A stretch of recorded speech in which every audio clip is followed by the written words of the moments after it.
Pertanian modern kini semakin berkembang di Indonesia, termasuk di Kota Serang, Provinsi Banten. Salah satu contoh nyata inovasi pertanian tersebut adalah kebun hidroponik Pakcoy Teh 0, sebuah usaha budidaya sayuran hidroponik, khususnya pakcoy, yang dikelola dengan sistem modern dan ramah lingkungan. Dalam video ini, kami akan mengajak Anda mengenal lebih dekat dengan sistem budidaya hidroponik yang diterapkan, kendala yang dihadapi, serta harapan petani dalam mengembangkan usaha tani di era modern ini. Halo semuanya, kami dari kelompok 1 kelas 3J Budidaya Tanaman. Di sini kami akan memperkenalkan salah satu usaha tani modern di Kota Serang, yaitu kebun hidroponik Pokcoy Tehnong. Mari kita lihat seperti apa kegiatan budidaya dan juga belajar langsung pada petaninya.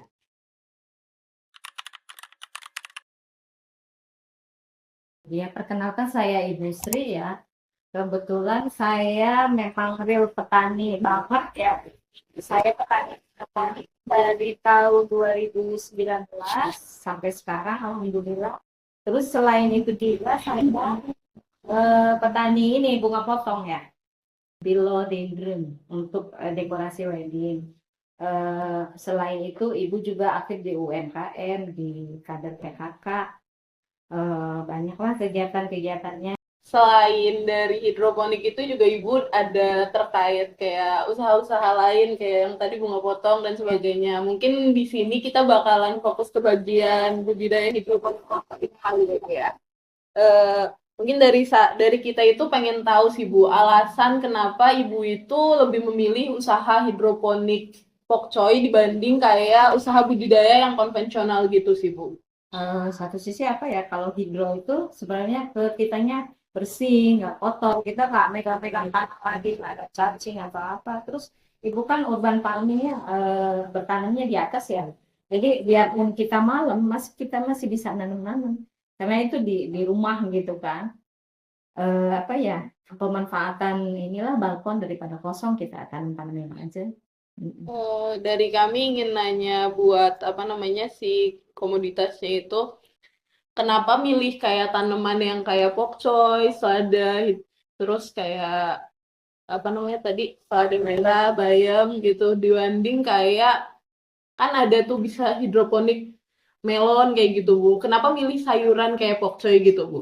Kalau apa ya, pakcoy dia panennya identik lebih cepat ya, di angka 25 HST itu hari setelah tanam sampai 30 hari ya. Masa panennya cepet lah gitu kan dibanding melon tuh perawatannya juga lumayan, masa panennya juga lumayan, kayaknya enggak deh. Iya. Terus buat usaha hidroponik ini itu dari ibu dijalanin sendiri atau sama keluarga atau sama kelompok tani yang lain gitu Bu?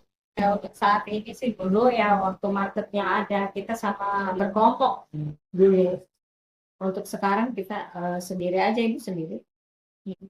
Berarti untuk sekarang usaha ini masih dipegang langsung sama ibu gitu ya? Iya. Dari mulai nanam sampai panen dan penjualannya juga masih dipegang sama ibu ya. Terkait budidayanya itu gimana sih respon masyarakat sekitar ini pas waktu tahu ini usaha hidroponik gitu Bu? Apakah dari masyarakat sekitar itu ada yang pengen ikutan atau ada yang pengen bantu gitu Bu?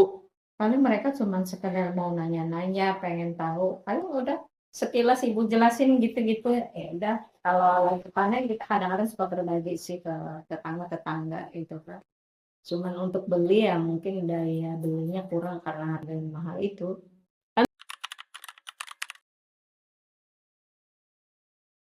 Kan tadi udah tahu nih kayak latar belakang usaha tani hidroponiknya. Mungkin dari kami sekarang pengen tahu nih Bu, gimana sistem budidaya hidroponiknya itu sendiri. Mungkin yang pertama itu boleh dijelasin gimana sih sistem budidaya yang dipakai di sini itu, misalkan apakah pakai sistem NFT, DFT atau kayak rakit apung atau terus gimana cara kayak mengelolanya gitu Bu buat si hidroponiknya. Kalau itu pakai yang NFT ya, jadi tingkat kemiringannya 5 cm. Dia cuma Dia turun kemiringan 5 cm, dia balik lagi ke kandung, dan seterusnya seperti itu tingkat kemiringan. Itu namanya NFT. Terus yang kedua itu gimana sih cara budidaya hidroponik tanaman pokcoy ini misalkan dari awal sampai buat panen itu Bu, mungkin bisa dijelasin gitu Bu. Oh, pertama-tama kita siapin media tanam ya. Cuman kayaknya harus dilihatin. Mungkin dijelasin secara Jelasin singkat dulu, aja dulu teoritis boleh. dulu. Iya, secara teoritisnya mungkin boleh dijelasin kayak misalkan dari nyemainya itu gimana gitu. Pertama sih ada media tanam. Media tanam tuh dia namanya rock wool. Rock wool itu dia kayak sejenis busa ya. Busa. Nah itulah dia ciri hidroponik. Kenapa hidroponik nggak gampang layu? Karena dia media tanamnya dari rock wool itu. Jadi si rock wool itu dia nyerap air banget. Jadi ke tanaman itu nggak gampang layu. Nah kita nyemai dari apa ya? Dari biji. Dari biji bangka, terus kita semai di rockwoolnya itu satu-satu, biji selada itu kecil-kecil banget.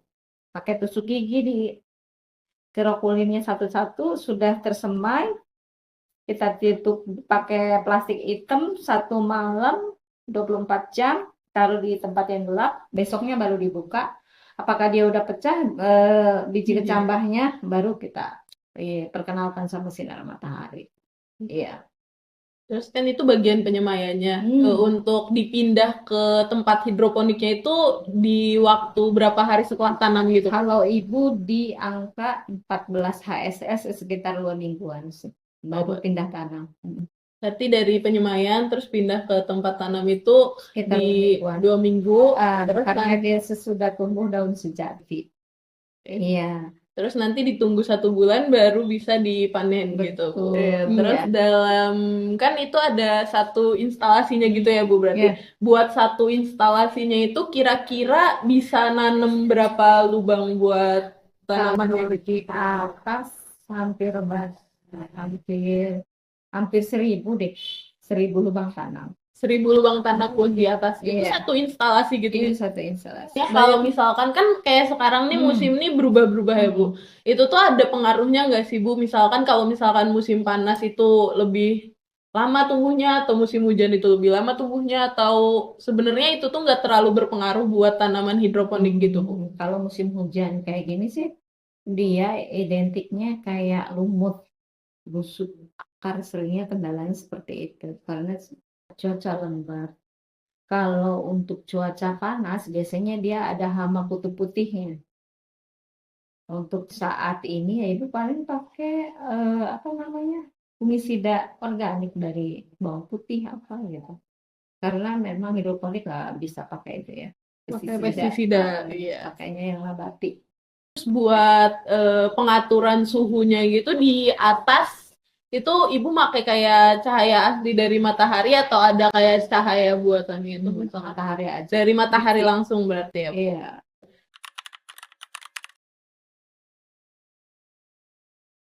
Kan tadi kita udah bahas terkait budidayanya ya Bu. Kan berarti di setiap budidaya itu pasti ada hambatan dan kendala yang bakalan terjadi di budidaya hidroponik ini juga ya Bu. Dari kita itu pengen tahu sih Bu, kendala apa yang Ibu alamin di hidroponik ini. Misalkan kayak apa sih kendala yang sering banget muncul pas waktu budidaya hidroponik ini Bu gitu. Dari kita pengen tahu aja sih. Oh berarti hama yang tadi itu kutu putih itu ya? Iya. Kadang kita udah mau panen nih tiba-tiba ada gitu kan, udah gimana gitu ya. Itu aja sih paling kendala hama. Market udah lumayan.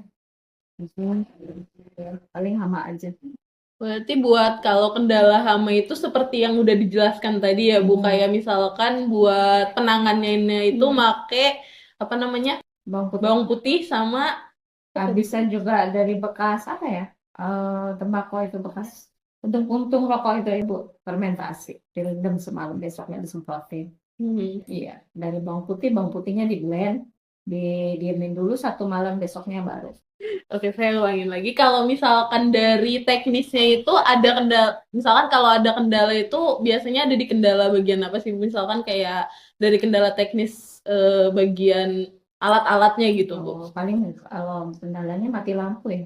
Kalau mati lampu seharian tuh itu ribet banget. Kita harus nyiramin, kalau nggak gitu mati dia. Oh, berarti kalau misalkan mati Minusnya lampu itu. harus manual juga ya Bu. Apalagi kadang-kadang seharian itu ya, ribet banget itu pokoknya nangis gede lah. Itu aja. Kalau hidroponik tuh jeleknya di situ. Berarti emang harus ada itunya ya, Ya, ada setiap hari safety. ada itu. Ada safety kalau bisa pakai apa sih bisa Ya, ya. Tapi kan itu untuk skala besar. Kalau ibu kan skala rumahan sih ya udahlah manual aja. oh, berarti Iya, untuk sekarang cara ngatasinya itu masih manual, kalau misalkan iya, mati lampu masih sendiri iya aja. disiram-siramin. Kalau nggak gitu dia layu mati udah game over. Terus kalau misalkan budidaya hidroponik itu dari yang kami tahu itu kan butuh nutrisi yang perlu ditaruh di airnya itu Iya. Bu. Buat harganya itu apakah di pasar itu tetap stabil atau ada fluktuasi harganya gitu atau Sih, enggak gitu untuk Bu? adenik harganya relevan. Ini sih stabil ya. Di angka 120 lah udah sama ongkir itu. Untuk pekatan 5 liter itu cukup 1 bulan. Kalau misalkan dari Ibu sendiri selama budidaya ini, apakah ada pernah ngalamin kayak gagal panen atau enggak gitu Bu? Pernah. Pernah. Itu faktor apa sih Bu yang paling berpengaruh kalau misalkan bisa jadi gagal panen gitu Bu? Gagal panen itu karena waktu itu ya ibu belum begitu paham ya, masih baru-baru pemula itu apa ya, banyak banget kayak selada ya. Jadi dia kayak si daunnya itu kalau dia bilang sih bilangnya mata kodok ya. Jadi kayak ada bintik-bintiknya gitu. Dia tuh dari kayak cuaca kayak gini nih memicu nih kalau misalkan si paralonnya kotor bisa itu bisa muncul dia. Terus kalau dia udah kena satu tuh udah nular semuanya. Sedangkan itu ngelihatnya kan orang dari casing ya, dari daunnya udah mulai ada bercak-bercak udah nggak pada mau depan. Nggak berani juga ibu jual. Berarti Iya. dari faktor cuaca sama kayak kebersihan dari paralonnya itu juga berpengaruh banget ya Bu buat budidaya hidroponik ini. Terus kalau misalkan strategi dari Ibu biar tanamannya itu kualitasnya tetap terjaga gitu Bu. Kalau sampai bisa dijual dengan kayak kualitasnya bagus itu gimana sih Bu caranya dari Ibu Sebelum sendiri? ditanam sih ibu biasa bersihin paralonnya dulu ya. Bersihin semuanya, lumut-lumutnya apa, baru kita pindah tanam. Paling gitu. Itu berarti. Mm, mm-mm. Untuk pengendalian hama ya kalau misalkan ada tanda-tanda hama ya udah kita siapin itu pestisida nabati. Itu aja.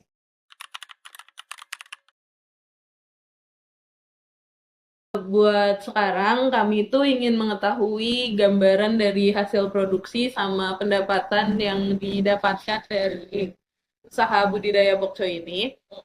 Jadi kalau boleh tahu nih Bu, dalam satu kali tanam itu berapa banyak pokco yang dihasilkan gitu Bu? Sama dari hasil pokconya itu pendapatannya itu bisa diperoleh berapa gitu Bu?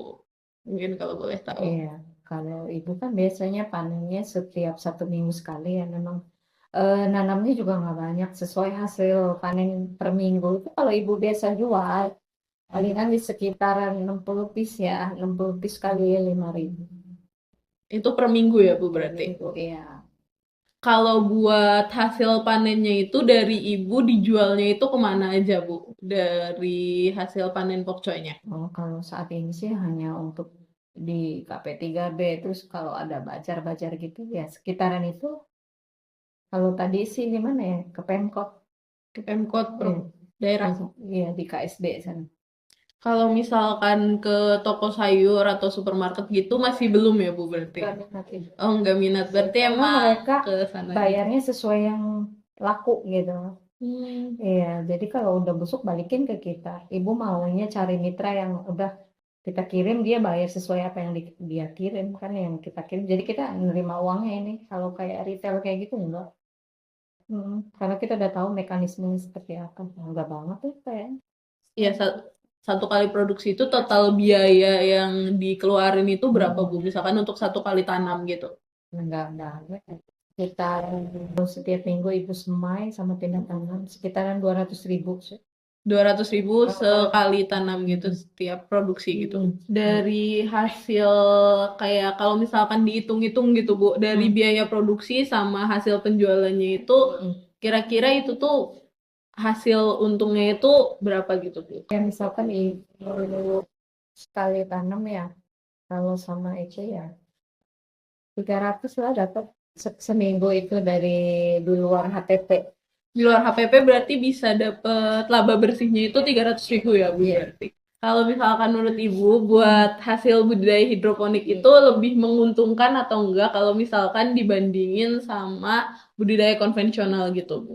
Ya lebih menguntungkan ya, satu sisi juga nggak terlalu capek kayak konvensional, harus bersihin rumputnya dan lain sebagainya. Kalau hidro kan enggak ya, cukup lumayan lah.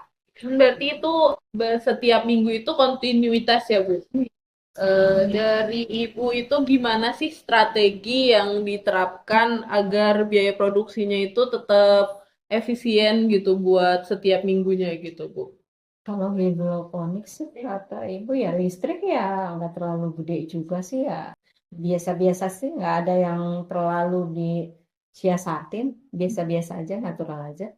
Buat langkah kedepannya itu dari Ibu apakah ada rencana buat memperluas skala produksinya atau emang masih cukup segini aja dulu buat sekarang gitu? Kalau untuk sekarang, ibu lihat marketnya dulu, ketika ada permintaan banyak mungkin baru. Itu pun kalau misalkan pihak vendornya mau modalin kita dan lain sebagainya dan terima hasil panen kita, baru ibu mau kerjasama. Kalau sekedar nyuruh-nyuruh aja kayak kemarin ibu disuruh nanam kerjasama sama MBG, nyuruh-nyuruh aja tapi nggak mau modalin, nggak percaya. Oh, berarti emang harus ada mitra yang potensial dulu ya Bu buat kembangin skala usahanya. Jadi Nanti buat kita nanam siapa yang mau beli? iya benar Iya. juga. Nanti pasarnya kalau nggak ada malah sia-sia gitu Itu kan dia. sudah Jadi ditanam. usaha itu harus jelas. Berarti untuk sekarang masih fokus ke skala yang sekarang dulu ya Bu. Kalau misalkan emang ada mitra potensial bakalan Ibu kembangin mungkin gitu ya Bu. Iya. Jadi kami juga pengen tahu nih Bu, selain dari usaha si Ibu sendiri, dari kelembagaan itu apakah ada yang jaringan yang dukungan dari pemerintah misalnya atau dari lembaga lain gitu Bu. Jadi kitanya mau nanya Ibu itu apakah bergabung ke kelompok tani atau komunitas hidroponik di Serang atau kayak kelompok wanita tani kayak gitu Bu. Iya, itu KWT Oh jadi Ibu ketua. ketua dari KWT. Buat manfaatnya buat manfaat dari bergabung ke KWT-nya itu apa sih Bu kalau boleh tahu? Oh, kalau enggak kita ada suatu kegiatan positif lah ya. Kalau kayak ibu-ibu di sini kemarin sih, jadi setiap ini kita ada kegiatan setelah mereka rutinitas di rumah, dia ketika berkebun, ngurusin tanaman, ngurusin sayuran, ketika panen ada hasilnya kita bagi. Berarti emang buat ningkatin apa namanya Ekonomi. ekonomi dari masyarakat sekitar juga Iya. ya Bu membantu gitu ya Bu. Dari KWT itu banyak yang ikut banget apa enggak Bu? Ada anggota sih 25, cuman biasa lah ya namanya organisasi, paling yang aktifnya 10, yang mau capeknya 10, yang lainnya ya pada sibuk juga kadang-kadang. Selain dari KWT itu kan berarti dari situ ada pelatihan-pelatihan gitu ya Bu. Kalau misalkan itu apakah dari KWT-nya itu apakah pernah mendapatkan pelatihan dari Dinas Pertanian, BPP atau lembaga lain gitu Bu? Terus apa sih kayak pelatihan yang paling berkesan gitu di Ibu kemarin pelatihan hidroponik bukan dari Dinas Pertanian ya, malah dari BLK. dari BLK? Pemberdayaan perempuan, jadi mereka yang datang ke kita. Jadi dari BLK-nya itu datang ke sini buat pelatihan gitu juga Bu. Iya. Kalau misalkan dari pemerintah sendiri itu ada bantuan gitu nggak sih Bu buat usaha UMKM gini? Kalau sejauh ini sih enggak kayak. Masih belum ada ya? Iya, paling sosialisasi aja. Untuk langsung ke kita kayaknya enggak deh. Mungkin buat yang terakhir kita pengen denger pandangan Ibu aja terkait perkembangan pertanian hidroponik ke depannya itu. Jadi menurut Ibu gimana sih peluang atau prospek usaha hidroponik di masa depan itu, khususnya di wilayah ini gitu Bu? Apakah prospeknya emang menjanjikan atau gimana? Kalau untuk saat ini ya untuk di sini ya terhitungnya ya perlahan ya. Kalau untuk maju pesat sih kayaknya enggak. Cuman saran ibu sih kayaknya anak-anak muda tuh harus bisa menginovasi ya. Kayak Neng apa tapi anak muda sekarang nggak suka bertani itu masalahnya ya. Padahal untuk hidroponik tuh ya emang butuh-butuh teknologi dan lain sebagainya. Inovasi terbarukan lah gitu ibaratnya kan. Terus apa sih harapan Ibu terhadap dukungan pemerintah buat usaha-usaha hidroponik kayak gini? Ya, minta dukungan pemerintahnya paling kita dikasih kayak trik-trik marketing apa dikasih bintek-bintek lah gitu ya. Marketing itu kayak gimana ya kayak begitu begitulah.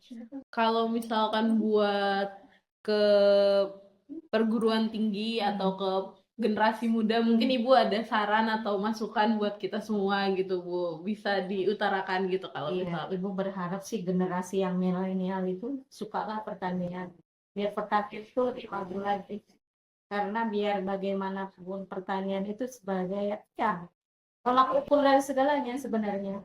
Cuman kita butuh tangan yang lebih Oke. Nah, teman-teman, itu tadi perjalanan kita mengenal lebih dekat dengan hidroponik Pak Choi Teh Nong di Kota Serang. Dari wawancara tadi, kita bisa belajar bahwa pertanian modern tidak hanya tentang teknologi, tapi juga semangat dan inovasi untuk terus beradaptasi. Semoga dari wawancara kali ini bisa menjadi motivasi bagi kita semua untuk terus mendukung pertanian berkelanjutan di Indonesia. Dan juga untuk Ibu, terima kasih sudah memperbolehkan kita datang ke tempat hidroponik ini. Dan juga dari kami mohon maaf apabila ada kekurangan. Dan terima kasih atas ceritanya.